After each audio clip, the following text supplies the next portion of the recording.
Here's from Twitter. Any progress on restarting the U.S. security assistance? Some of these we can make rather short. No, no, I never asked for any assistance. Okay. Also from, asked for understanding, not assistance. Also from Twitter, what's an ideal Kashmiri solution from the Pakistan perspective, and one that you believe the Pakistan people will accept? I think it should not be the Pakistani people anymore. It should be what the people of Kashmir want.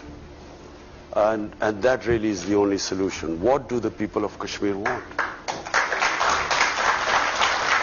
And I would like to have a relationship as equals, of friendship, not as it has been before, where Pakistan has sort of been, you know, it's like Pakistan wanting aid from the US, and then as for aid, Pakistan is expected to do certain things.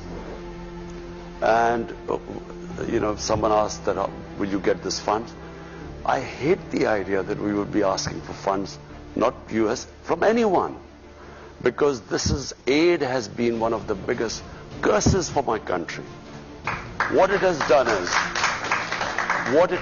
is, it has created the dependency syndrome. We have become, you know, when I went on my first trip to Saudi Arabia, I came back, what have you got from there? As if I'd gone there to beg for money. And I think it's humiliating for a country. Countries rise because of self-respect and self-esteem.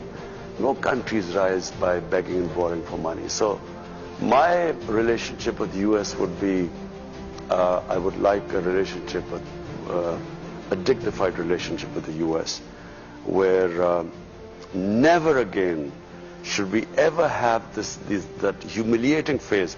I can tell you as a Pakistani, never did I feel more humiliated when Osama bin Laden was taken out in Pakistan by the US troops.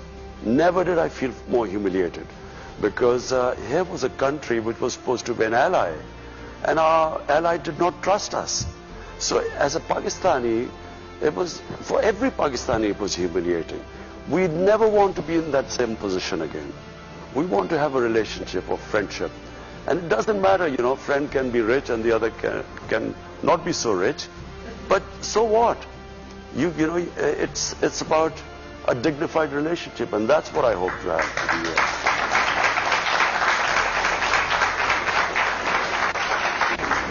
I'd like to present you with a small token of our appreciation for your visit here. Invite you to come back and wish you all the best. Please join me in thanking the Prime Minister. Thank you.